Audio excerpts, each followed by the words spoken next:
Me separei e meu ex-marido continua morando no imóvel. Ele deve me pagar o aluguel?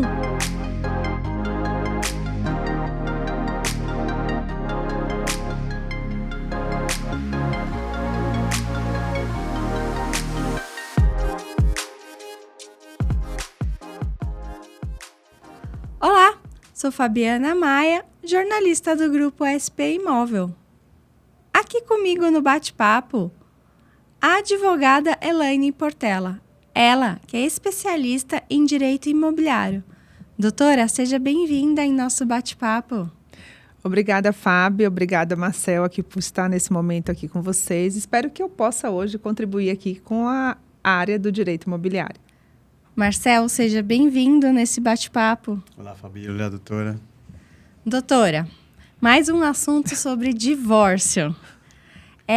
Eu me separei e meu ex-marido continua morando no imóvel. Ele deve me pagar um aluguel? Olha, Fábio, esses assuntos de divórcio sempre são bem polêmicos, né? Sempre. A gente sempre tem muitas perguntas no nosso canal do YouTube sobre esse assunto, viu? Pois é.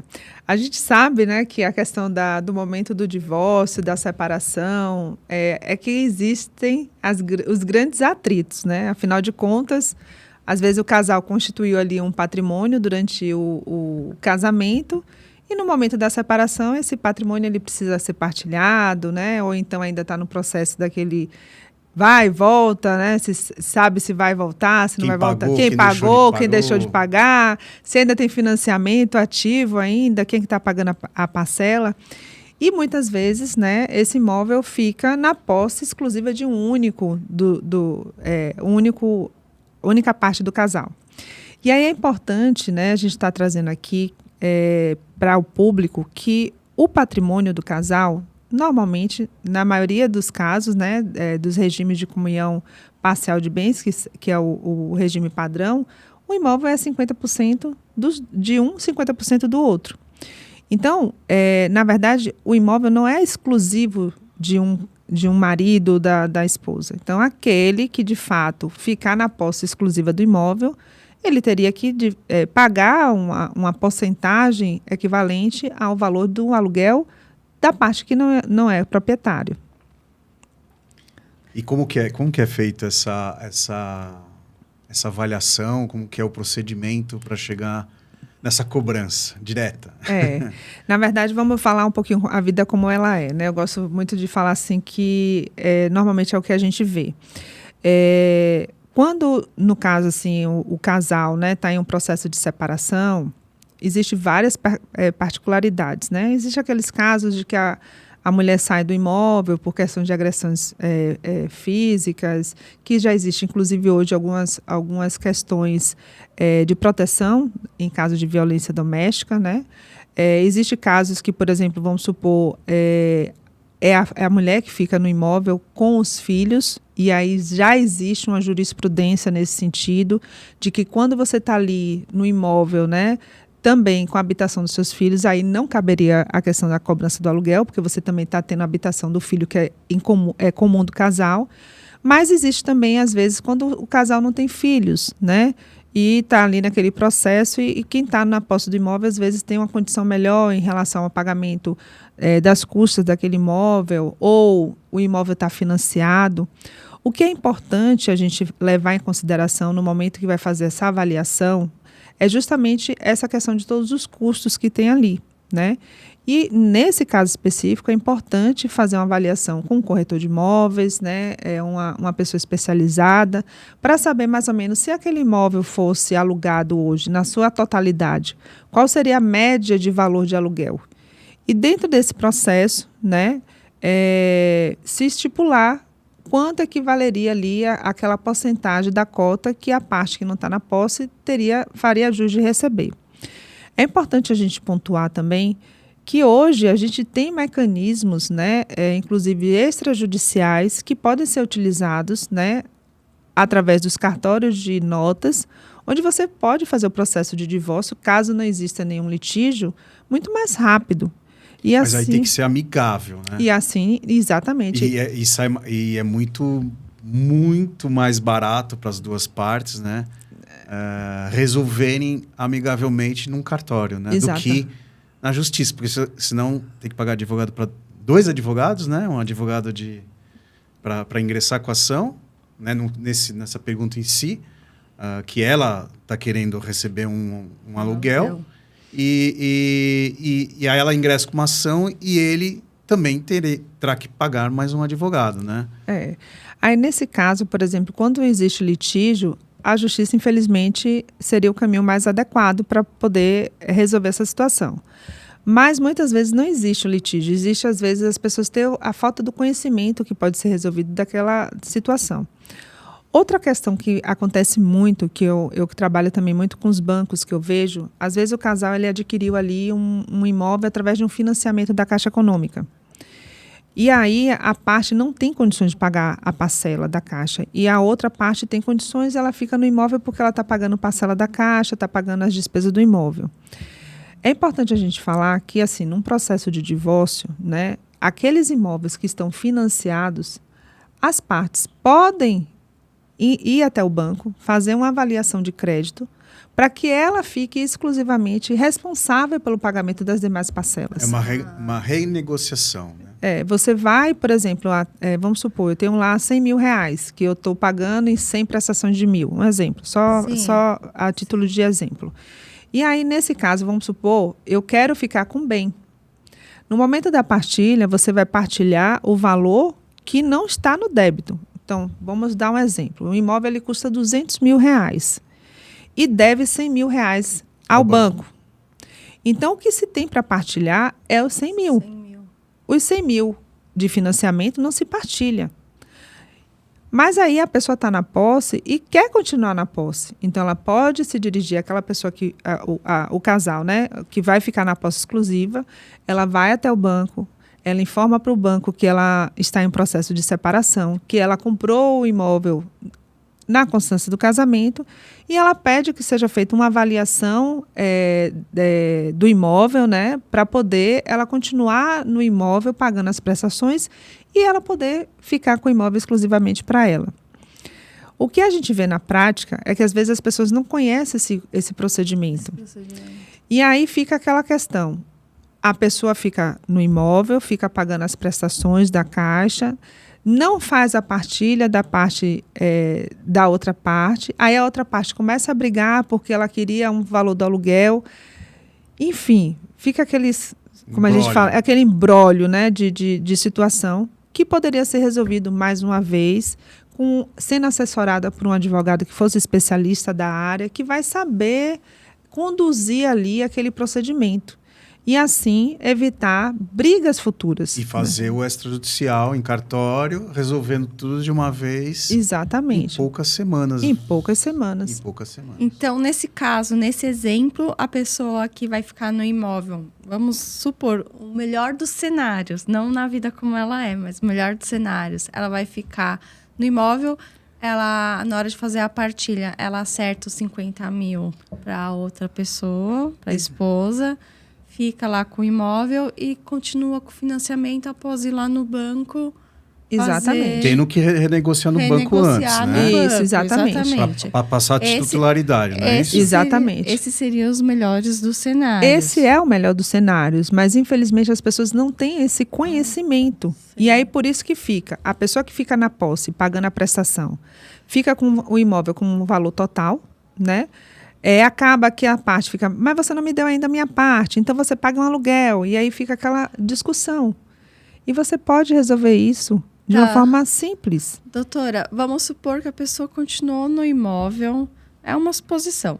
Vamos supor que falta pouco para o financiamento. Um imóvel de 200 mil, vamos supor que falta menos até que 100 mil. E a pessoa quer continuar no imóvel e fala assim, bom, tá bom. A pessoa já é o proveniente, não sei se é assim que fala, já é o responsável pela essa conta do financiamento. Ele já é o responsável pela conta do financiamento, mas quer continuar no imóvel até esse processo do divórcio, tudo finalizar.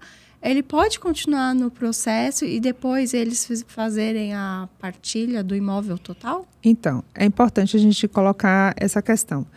O fato da pessoa, quando ela vai pegar um financiamento bancário, né?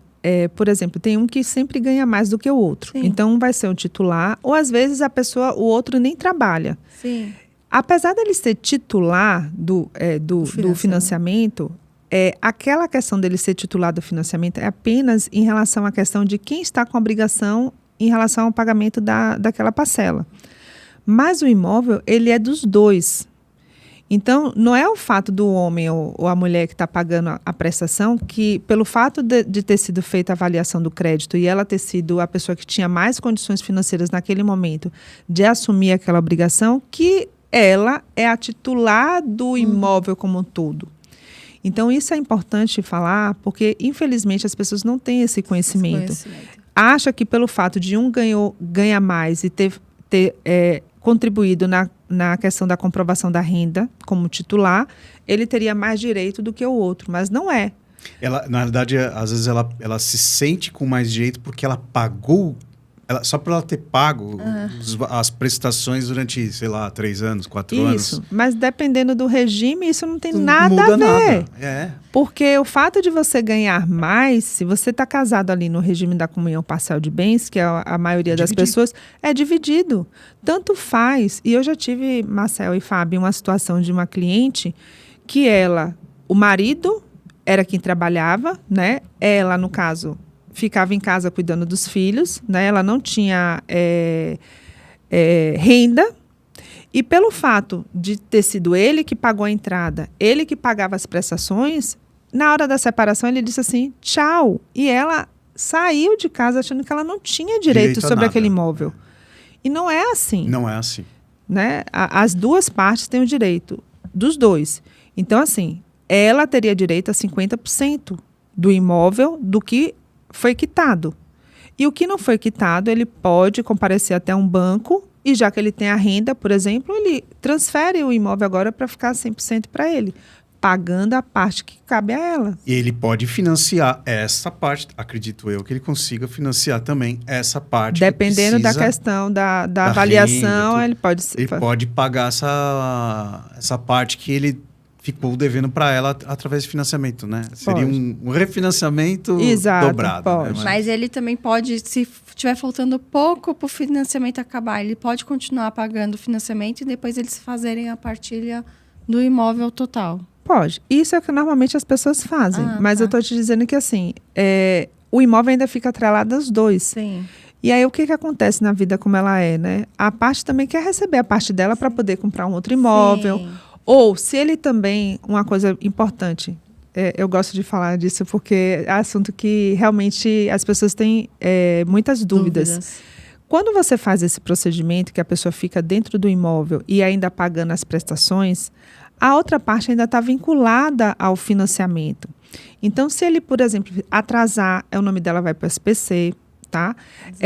Se no caso, vamos supor, ela quiser comprar um outro imóvel e utilizar o FGTS, trava.